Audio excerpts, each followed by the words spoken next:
When you fall, you have two choices. You can either stay down or get back up.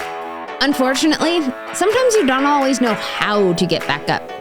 That's what I'm here for. Take my hand and let's rise together. Welcome to After You've Fallen.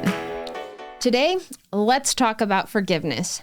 Forgiveness is a powerful concept, whether you view it from a religious perspective or simply in the way that we deal with others on an interpersonal basis.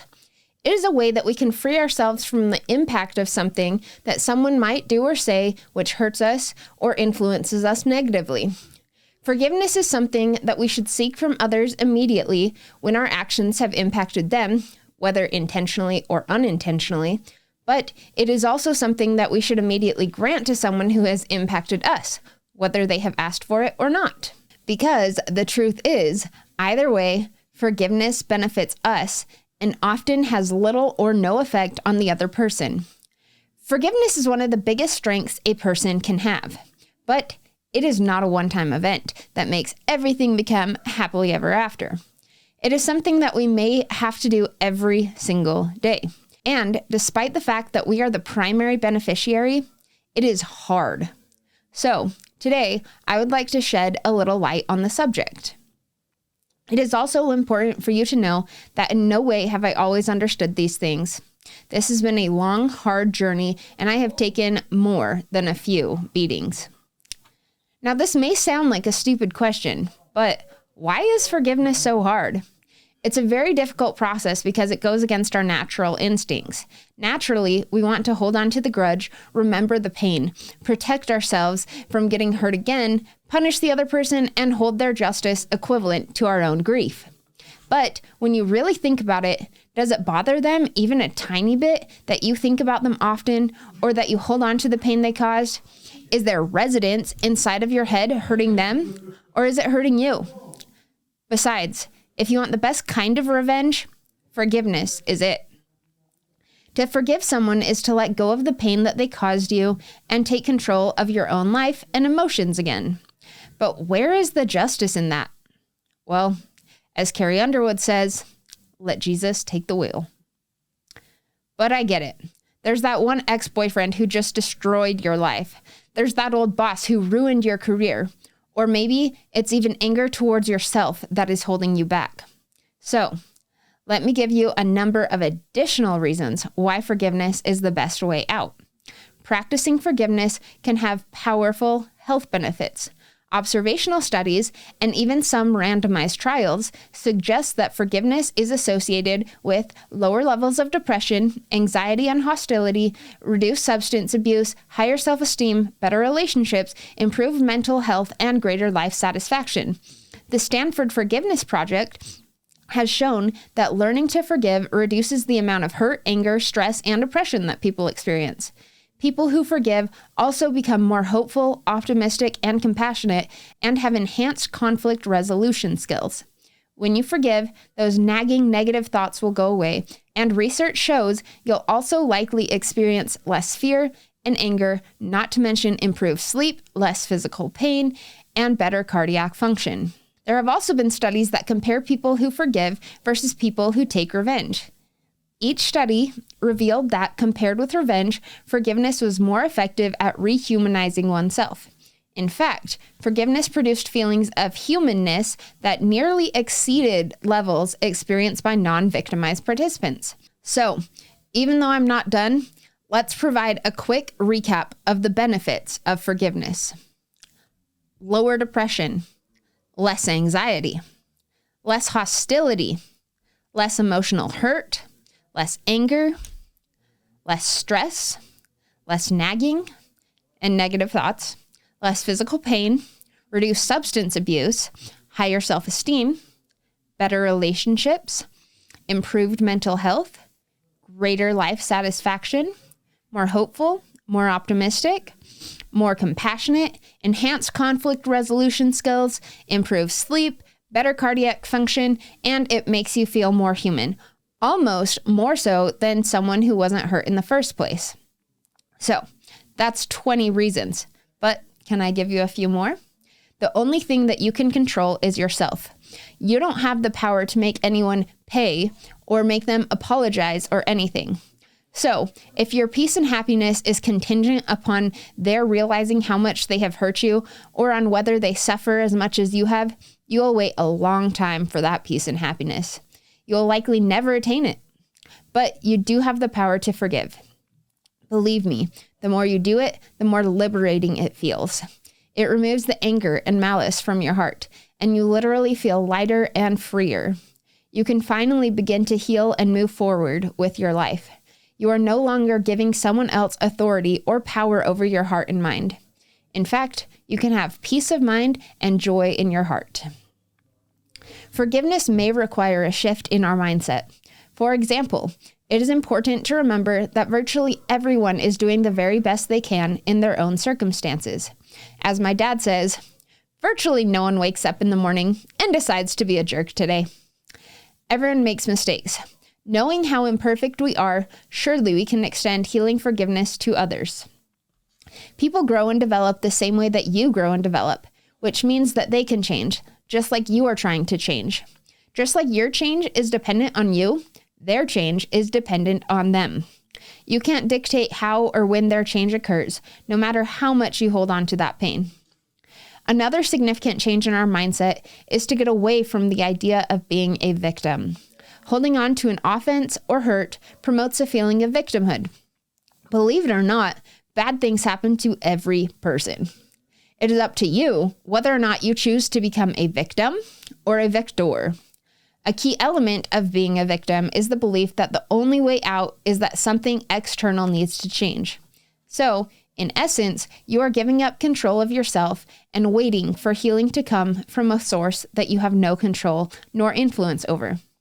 In other words, you are relinquishing any positive feelings you could have about yourself and impeding the ability to move forward in life.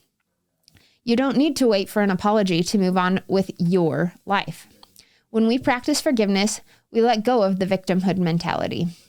Why don't we allow ourselves to have the greatest impact rather than turning that over to someone else? Besides, they've already hurt us once. Why should we let them do it over and over again?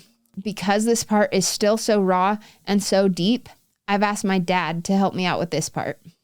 One of the biggest challenges that I have had regarding all of this stuff, it has to do with the abandonment and all of the sudden changes immediately after my accident. And because all of this is still so raw and so deep, I've actually asked my dad here to come on and help explain some of this. All right. Well, as Shannon said, I'm Shannon's dad. That's how I, get my identity is through my kids. And so it's true. This is Shannon's dad speaking. When I think about what happened almost 13 years ago, it's really kind of amazing that it was that long ago. But it's also amazing the amount of progress that Shannon has made during that time. I need to kind of explain a few things about her to make this part of the discussion that we're having today make sense. Before the accident, Shannon was extremely outgoing, extremely vivacious. She was full of life and really enjoyed just everything around her. She was positive in her outlook. She was goal-oriented and all of these marvelous things. She was an amazing, amazing young woman. When she had the accident and we were learning about what was going to go on with brain injuries, they were training us in the hospital even while she was still in a coma. We were told that a lot of things would change, that a common side effect of the brain injury was going to be that she was likely going to be more negative, especially because of her frontal lobe injury. One of the other things was, and we really didn't believe this when they said it, but was that within 6 months, the friends that she had would likely not be around anymore. And we kind of scoffed at that idea because we're going, oh, but she has such great friends. And I also had so many of them.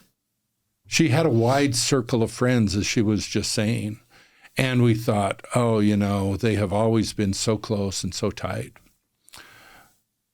But, one of the things that it was amazing, how accurate the doctors and the nurses were in terms of the after effects of the brain injury.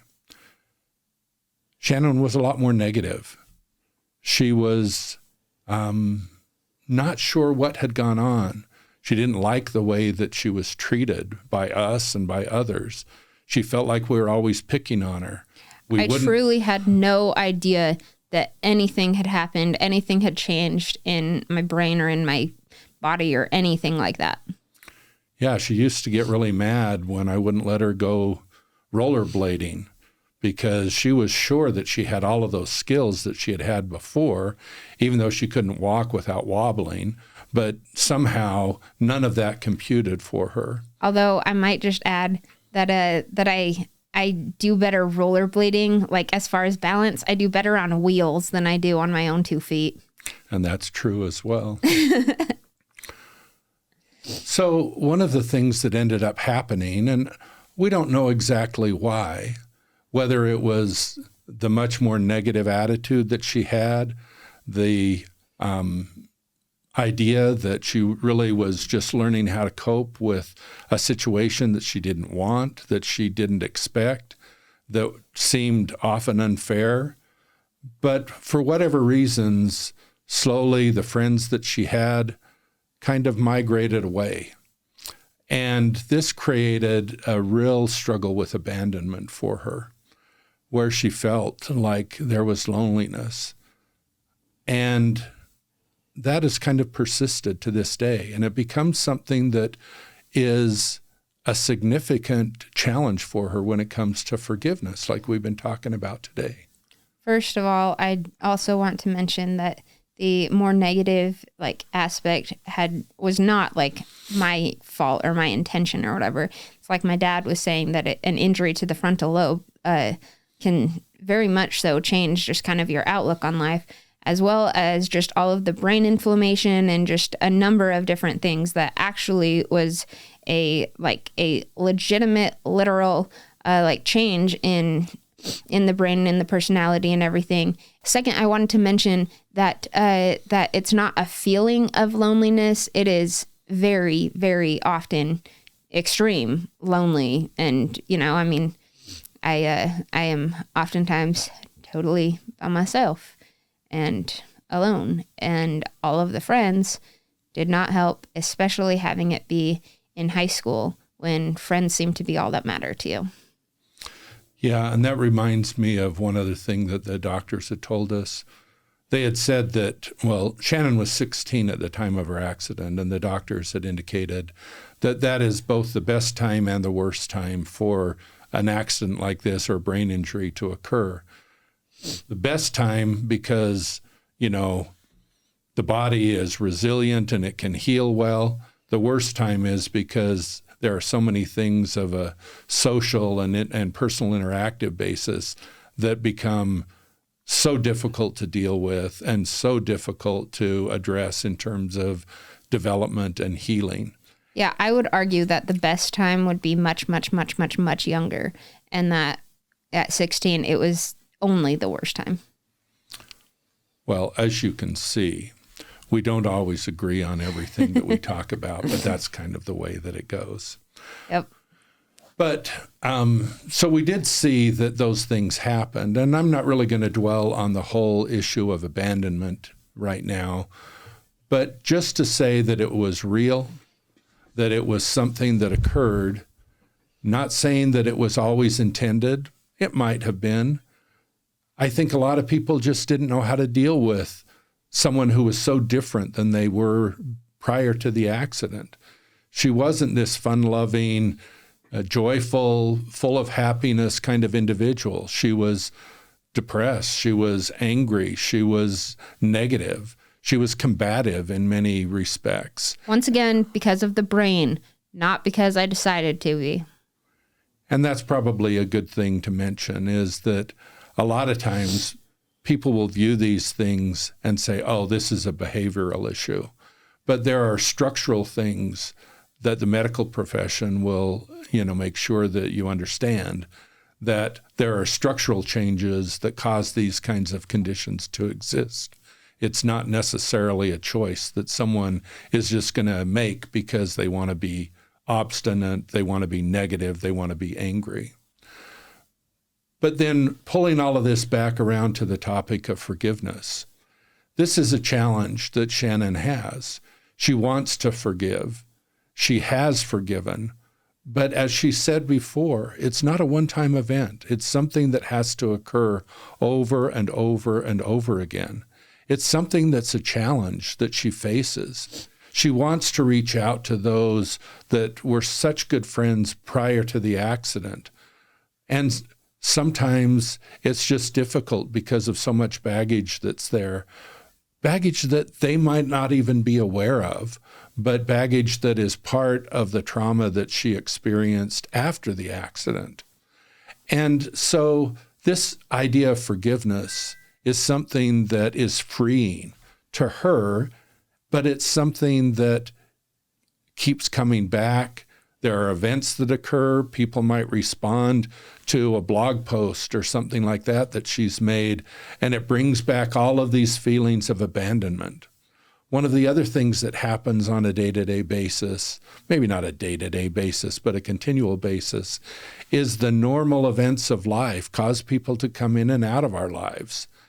But instead of viewing those as kind of a natural event, often Shannon has the tendency to view those as one other step of abandonment or one other example of abandonment that just triggers all of these kinds of hard feelings that she had immediately following the accident. The fight or flight response that is constantly present in someone with PTSD, has you constantly on alert for some of these big traumatic events and stuff. So I feel like I don't know, I can't function properly in like regular relationships and stuff because I'm always like looking to see how they're going to abandon me. And that's just a natural event of some of this trauma. So I guess the message that I'm trying to convey is that this whole concept of abandonment is real, and it's something that is one of the hardest things for Shannon to deal with when it comes to forgiveness, because it cuts so deep that it's not something that can just be immediately healed. And it's an example of what she's been talking about that says forgiveness is an everyday process. Forgiveness is something that is healing, something that frees us from those influences that we have. But it's something that is not easy in the least. Yeah, even when like it's unintentional harm, or when nobody has asked for forgiveness, or all of the above, it's definitely something that it's difficult. It is so hard having like pain just sit within you all of the time. And just the idea of forgiveness is so liberating, so releasing. And I think that's really something that Shannon has learned in the last few years, because I think for a long time she felt that the only way she could really forgive, even though many of the instances that she was experiencing negative feelings towards were unintentional, was for people to acknowledge their fault, their wrongdoing. She recognizes that that is not a prerequisite now to her being able to be freed from those feelings. But it's still something that is a constant struggle, something that she's continually working on, and I might add, something that she's continually making great progress towards. So if you're looking for a way, maybe you've experienced these same kinds of feelings in your own life, and if you're looking for a way to be freed for those. Even if it's not abandonment, even if it's just being hurt from anything else. Yeah. And the way to be freed from those is to really allow forgiveness to be part of your life. It doesn't have to be initiated by anybody but you. It's a freeing and it's a very personal thing that you do that will establish a sense of peace and comfort, even if nobody around you has changed. I agree. I think the last thing that I want to say regarding all of this is that anybody who knew me before the accident and then experienced the harsh, negative way that I was immediately after my accident, I am no longer like that. And I'm not the person that I was before the accident, but I'm much more not the person that I was right after the accident. And but I'm still the same loving, caring person that I was before the accident. And I would just love to resume a relationship with you. And I want you to know that I beg for your forgiveness for the things that I did that I may not even be aware of. I also want to offer you my forgiveness, whether what you did was intentional or unintentional. The thing that has helped me with this the most is understanding what forgiveness is not. Forgiveness is not condoning their actions. Forgiveness is not saying that what they did is okay. Forgiveness is not dismissing the pain that you feel, nor invalidating the heartache they may have caused. When we forgive, we first acknowledge the pain, but also come to terms with the idea that we cannot change the past. In that way, forgiveness is the most wonderful gift. It's one that frees us and liberates our soul when we have been wounded by someone else's actions. Forgiveness is not for the other person.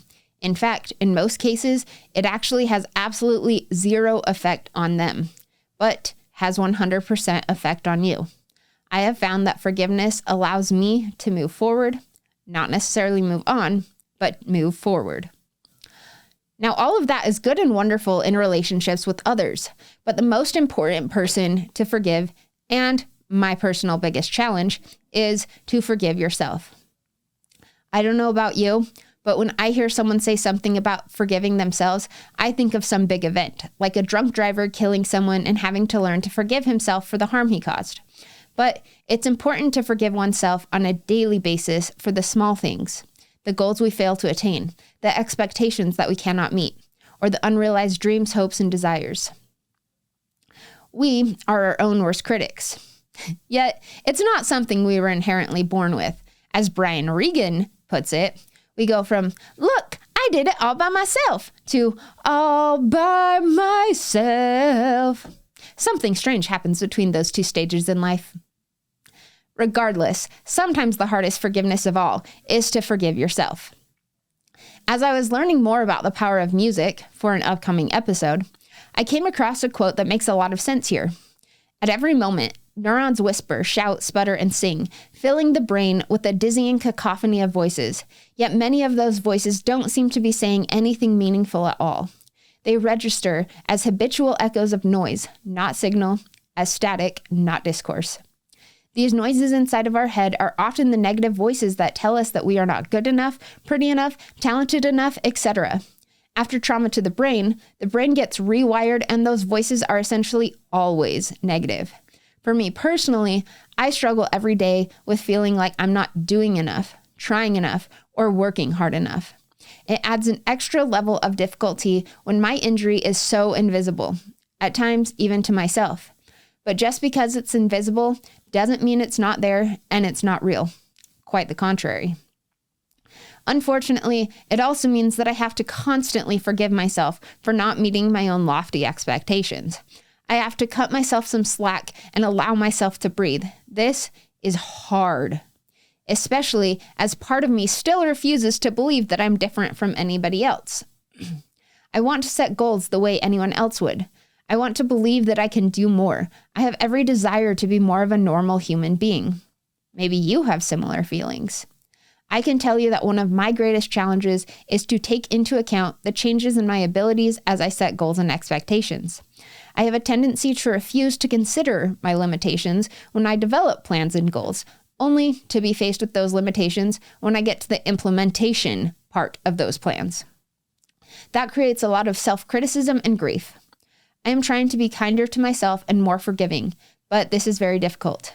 By the way, we will talk about grief in a separate podcast. In addition to the interpersonal benefits associated with forgiveness, there are deep spiritual gifts that come with learning to turn our pains and sufferings over to the Savior. He can free us from those burdens that we carry. The process isn't easy, and it's rarely a one-time event. But as we develop the ability to trust in the Lord and his atoning sacrifice, we are able to receive greater peace and love in our lives. Several years ago, an Amish community in Pennsylvania experienced a horrible tragedy, which was accompanied by a magnificent display of the healing power of forgiveness. If you like to watch movies, I would encourage you to watch Amish Grace, which tells the story in a very poignant way. Shortly after that event, President James E. Faust of the Church of Jesus Christ of Latter-day Saints gave a talk where he discussed the powerful example provided by this Amish community. I would like to quote his words since they teach such a great lesson. A 32-year-old milk truck driver lived with his family in their Nickel Mines community. He was not Amish, but his pickup route took him to many Amish dairy farms where he became known as the Quiet Milkman. Last October, he suddenly lost all reason and control. In his tormented mind, he blamed God for the death of his first child and some unsubstantiated memories.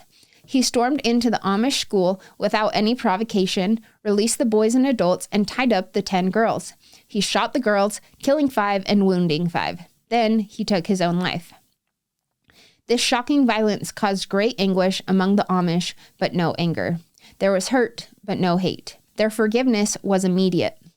Collectively, they began to reach out to the milkman's suffering family.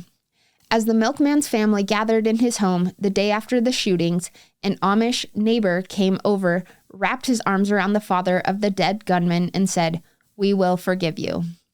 Amish leaders visited the milkman's wife and children to extend their sympathy, their forgiveness, their help, and their love.